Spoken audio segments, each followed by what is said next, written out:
E se eu te dissesse que a internet quase morreu antes mesmo de começar?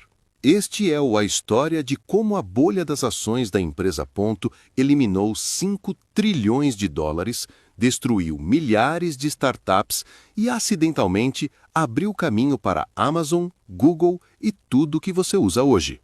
Era uma vez, na antiga Terra Mística de 1995, um lugar aterrorizante. O ruído ecoava pelas salas de estar em todo o país. América Online.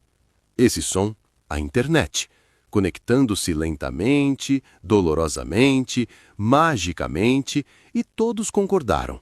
Aquilo vai mudar o mundo. Será que o telefone foi interrompido ou o Jimmy está convocando alguns demônios? Não, mãe, estou baixando uma foto de um gato com óculos de sol. Vai só faltar 11 minutos. A internet não fazia sentido, mas não tinha piscado. Zumbiu, gritou, encarando você como uma máquina de fax assombrada. Ninguém sabia ao certo o que era, mas todos concordaram que era o futuro. Futura marca tribal. Misterioso, instável, radiante e absolutamente cheio de potencial. Pioneiros como AOL, Yahoo e Netscape abriram o caminho. A internet era como o Velho Oeste, mas com menos cowboys e mais nerds usando meias com sandálias. Você tinha que esperar 5 minutos apenas para carregar uma imagem de um bebê dançando, mas ninguém ligou. O simples fato de estar online fazia você se sentir como um profeta tecnológico. Mesmo que você não tivesse nada, você não tinha ideia do que era JavaScript, convencido de que estava escrevendo a próxima revolução industrial. Entre Wall Street. Ao ouvir as palavras online livraria, investidores de capital de risco reagiram como um cachorro ouvindo um chip ser aberto. Investidores embriagados de otimismo e descafeinados lattes despejaram bilhões em qualquer coisa terminando em .com. O que a empresa faz? Ela se chama assento-de-vaso-sanitário.com. Utiliza IA para prever quando os banheiros públicos estarão vazios.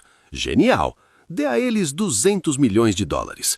De repente, todo mundo que tinha uma startup era um passaporte para o sucesso financeiro Valhalla. Tudo o que você precisava era de uma terrível ideia, um logotipo criado no Microsoft Paint e um fundador que pudesse dizer as palavras internet, vantagem do pioneiro ou interrompeu o jogo 3 vezes por arremesso. Parabéns! Você agora tem uma avaliação de 100 milhões de dólares. Vamos pegar a Pets.com como exemplo. Famosa por sua meia de fantoche e queimar 300 milhões de dólares com dinheiro de investidores, enquanto vendia sacos de 50 libras de ração para cães com prejuízo. Investidores responderam dando-lhes mais dinheiro. A eToys queimou dinheiro como se fosse um vilão organizando um churrasco. Webban prometeu entregar as compras com a velocidade e precisão de um ataque militar, e então desabou como um soufflé cozi demais. Mas ninguém piscou. A Nasdaq quadruplicou. As ofertas públicas iniciais, IPOs, eram os novos casamentos de celebridades. A mídia não se cansava. Programas de entrevistas financeiros começaram a soar como programas de tecnologia. Bem-vindos de volta ao Loucura do Dinheiro. A dica quente de hoje é um site que envia meias para cães. Vai revolucionar a paródia da pausa. Em 1999, a expectativa atingiu o nível do chefe final. Super Bowl anunciavam empresas que ninguém tinha ouvido falar. Algumas não tinham produto. Um anúncio indizia: nosso site será lançado em março. Por favor, aplaudam. E a multidão aplaudiu. As pessoas não estavam investindo em empresas, elas estavam investindo em boas vibrações. Ações dispararam, todo mundo ficou rico no papel. Adolescentes estavam negociando ações diariamente de seus quartos. Sua tia, com a coleção de cristais, estava comprando ações de tecnologia. Até mesmo seu dentista provavelmente tinha um trabalho paralelo de programação em JavaScript nas horas vagas, tentando se inscrever na Nasdaq. Entre 1998 e 2000, surgiram mais de 12 mil novos sites.com.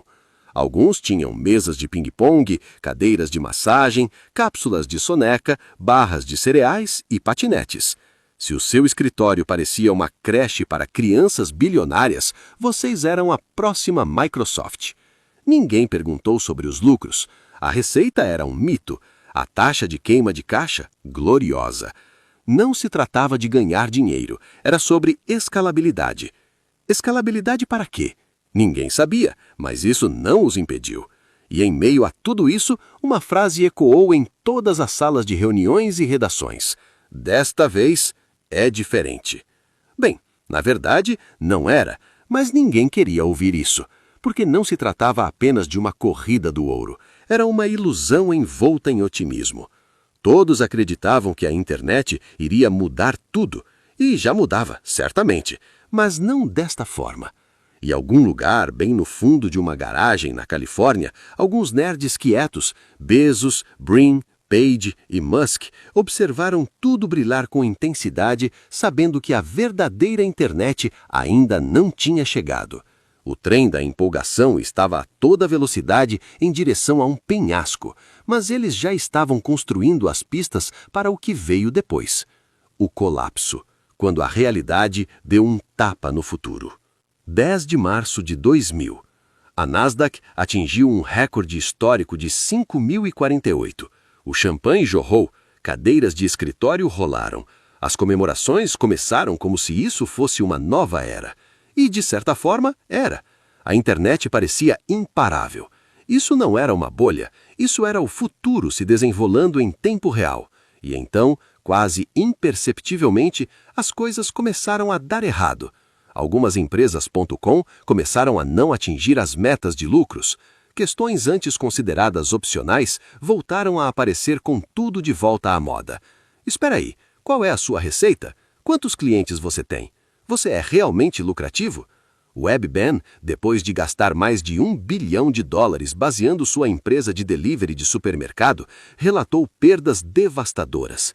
Pets.com, que antes era uma queridinha do marketing, admitiu que estava perdendo dinheiro sem fim à vista.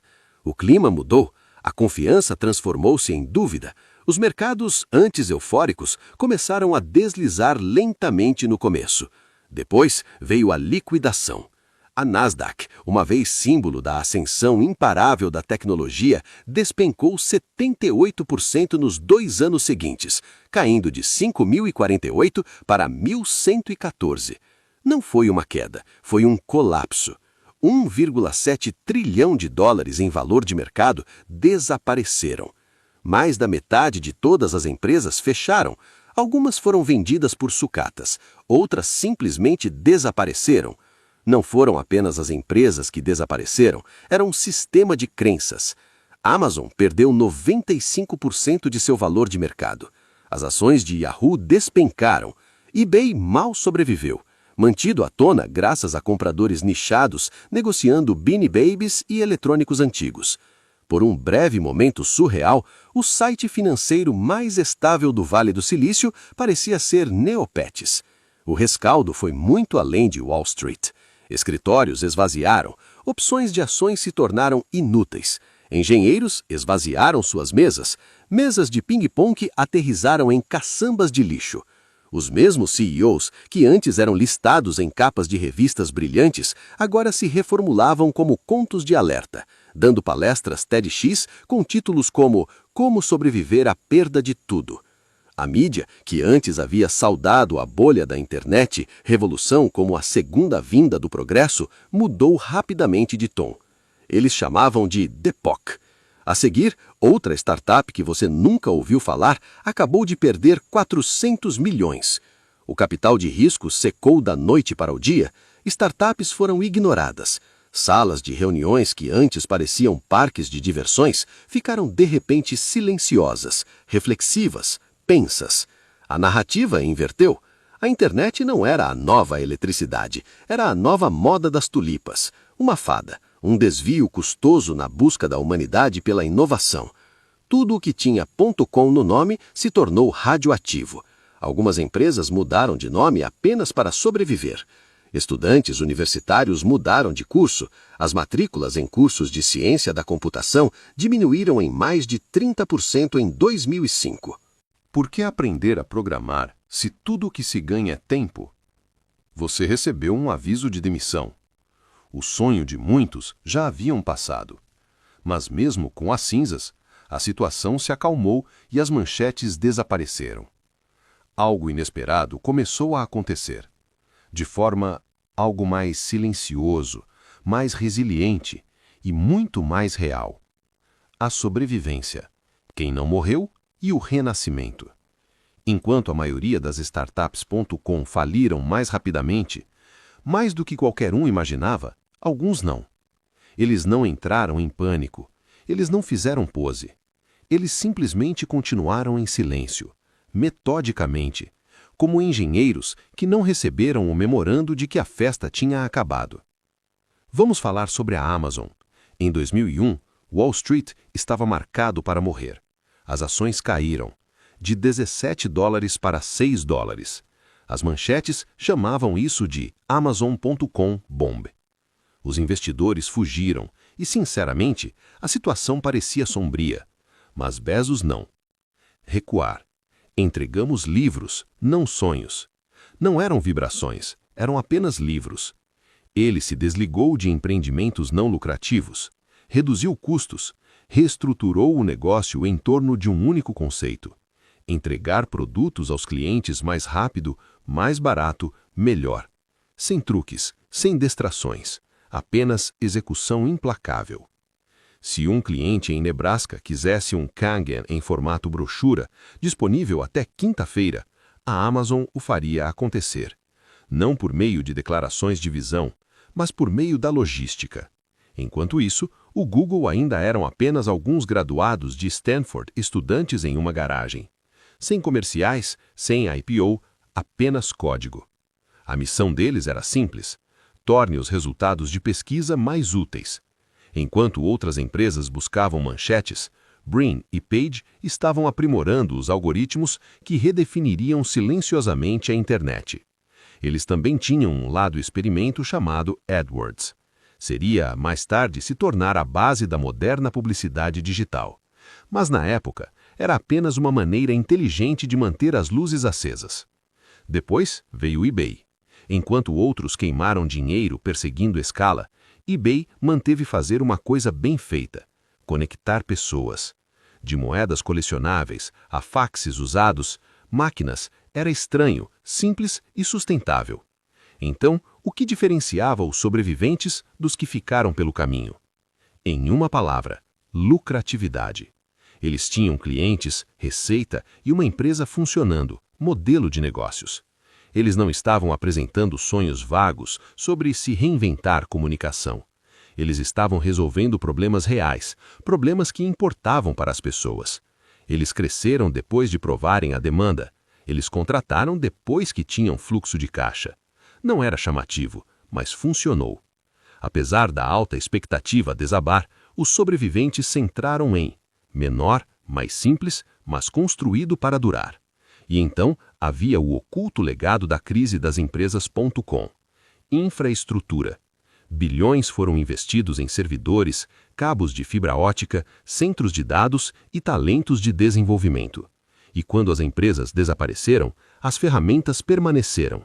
Como as rodas romanas que sobreviveram ao império, o esqueleto da internet permaneceu para trás, esperando. Ei, eles deixaram os racks de servidores. Legal. Quer montar um? Algo. Depois do almoço. Em 2003, a neblina do pânico começou a dissipar-se. A próxima geração não estava lançando grandes revoluções. Eles estavam construindo plataformas. Facebook começou em um dormitório. YouTube surgiu de uma garagem. Twitter, um projeto paralelo com incerteza, origens e impacto inesperado. Eles não fizeram festas de lançamento. Eles não precisavam delas. Eles construíram silenciosamente em cima da infraestrutura seus antecessores deixaram para trás.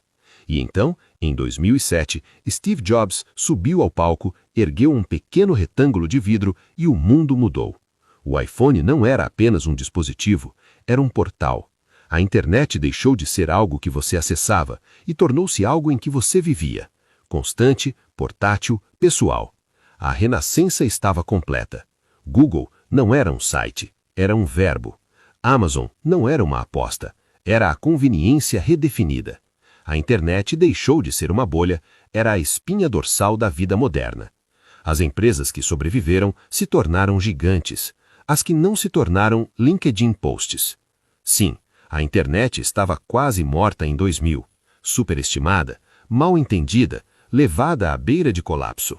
Mas nos escombros, uma internet mais silenciosa e focada nasceu. Não por causa de ideias extravagantes ou grandiosas visões, mas por causa de alguns teimosos construtores que se recusaram a desistir. A internet não morreu, reiniciou, e então remodelou o mundo.